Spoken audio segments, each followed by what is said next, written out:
Articular cine, política y educación para debatir y formular colectivamente políticas de género y educación sexual integral. Es la propuesta del proyecto de extensión Cuerpos, Géneros y Sexualidades desde las miradas del cine. El mismo apunta a trabajar desde el feminismo y la disidencia sexual con docentes y estudiantes, la mayoría de ellos jóvenes de diferentes escuelas de la ciudad de Paraná. Las intervenciones vinculan acciones de educación sexual integral, prácticas de cuidado de sí y formación de la sensibilidad. ¿Sensibilidad a qué? Al dolor y las formas del daño, a las diferencias en las que nos reconocemos y a los derechos que habilitan otras vidas posibles. Contanos cuándo comenzó el proyecto y en qué contexto de emergencia. Bueno, el proyecto Cuerpos, Géneros y Sexualidades desde las miradas del cine comenzó en mayo de 2016. Tiene un subtítulo que es bastante largo y que es Educación de la Sensibilidad, ESI y Cuidado de Sí en la formación de estudiantes de escuelas paranaenses. Y el contexto de emergencia tiene que ver con pensar integralmente las prácticas en la universidad pública, porque en paralelo al proyecto de extensión propusimos un proyecto de investigación y acciones de docencia vinculadas a la ESI. El proyecto de investigación que estamos desarrollando en paralelo con las actividades de extensión se llama Cuerpos, Géneros y Sexualidades en la Escuela y lo dirige Alicia Naput. Y el contexto de emergencia tuvo que ver con varios factores que se vinculan con nuestros trayectos en la facultad, con la necesidad de contaminar lo que hacemos afuera y adentro de la facultad y un poco también de trastocar los límites entre la política y la educación, la sexualidad y el conocimiento, lo personal y lo colectivo, ¿no? Porque los proyectos en realidad son uno solo, porque como te digo, tiene que ver con una concepción integral de cómo pensar el conocimiento, la producción de conocimientos y la producción de saberes en la universidad como formas de intervención en común y como formas de intervención crítica directa en el mundo. Entonces, conformamos un equipo como muy copado porque está integrado por docentes y estudiantes de las dos carreras, de comunicación y de educación, pero también está integrado por somos activistas feministas y LGBTI. Convocamos también a realizadores audiovisuales y a gestores y actores y actrices culturales de la ciudad, pensando en generar un espacio abierto, heterogéneo, que dé lugar a una multiplicidad de voces, porque nos interesaba desde el proyecto romper algunas formas de desigualdad y jerarquía que la propia universidad y la propia academia produce y pensar estas contaminaciones, ¿no? Entre lo personal, el modo en que uno pone el cuerpo y el modo en que uno produce colectivamente formas críticas y formas no normativas y miradas feministas del conocimiento. De hecho, fue fundamental para nosotros la transformación que produjeron los movimientos sociosexuales en el país en los últimos años, transformaciones en las tramas normativas, en las escenas culturales y políticas nacionales y latinoamericanas y mundiales.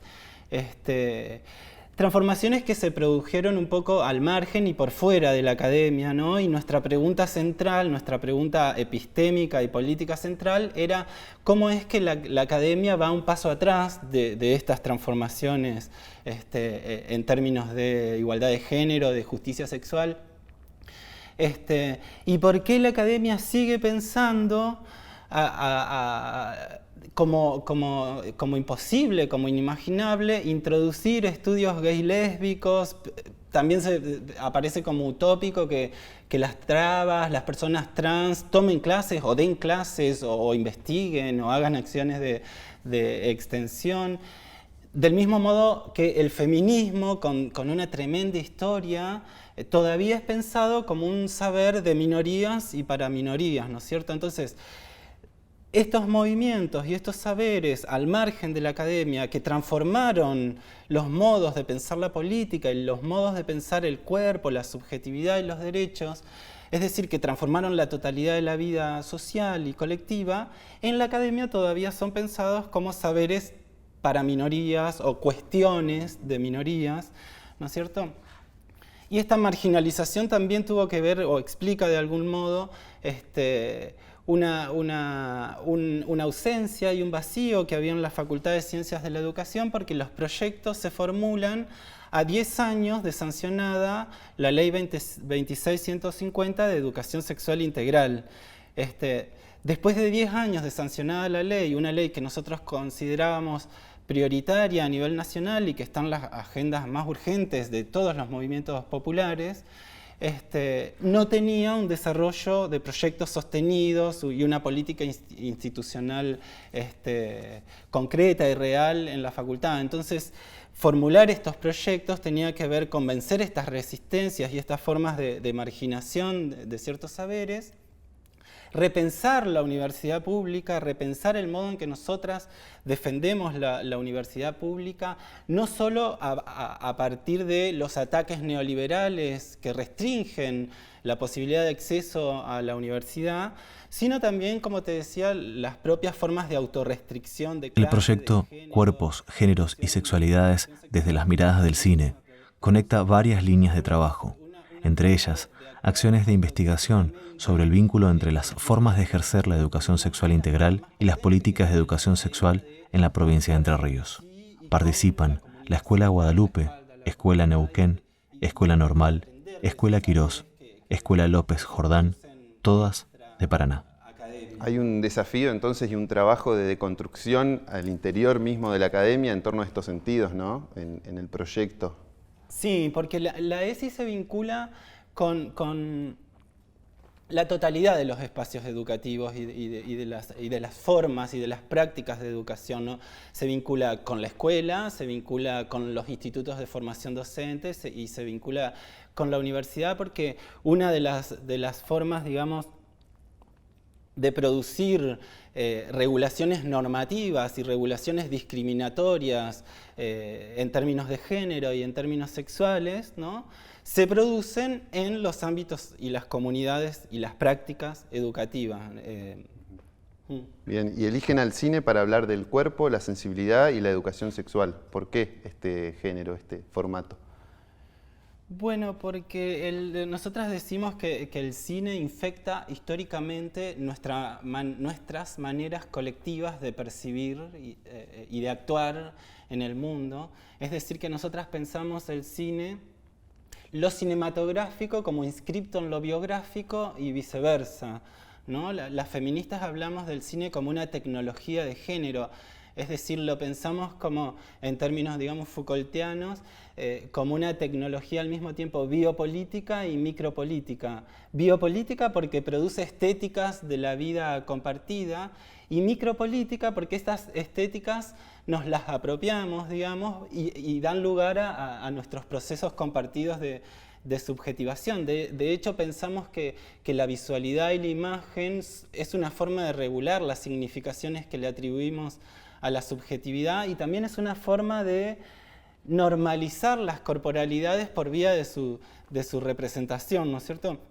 Los pibes y las pibas conocen muy bien el modo en que sus cuerpos son expuestos a la repetición estereotipada de imágenes que los criminalizan, los convierten en causas de problemas, o bien los transforman en víctimas que no pueden hablar de lo que les pasa, y entonces un adulto o una autoridad profesional habla en nombre de ellos y ellas. Así que el cine, o sea, nosotros proponemos como reapropiarnos de este artefacto cultural tan potente para desaprender las maneras normativas y heterosexistas de inscribirnos obligatoriamente en estas formas desigualantes del género, ¿no es cierto?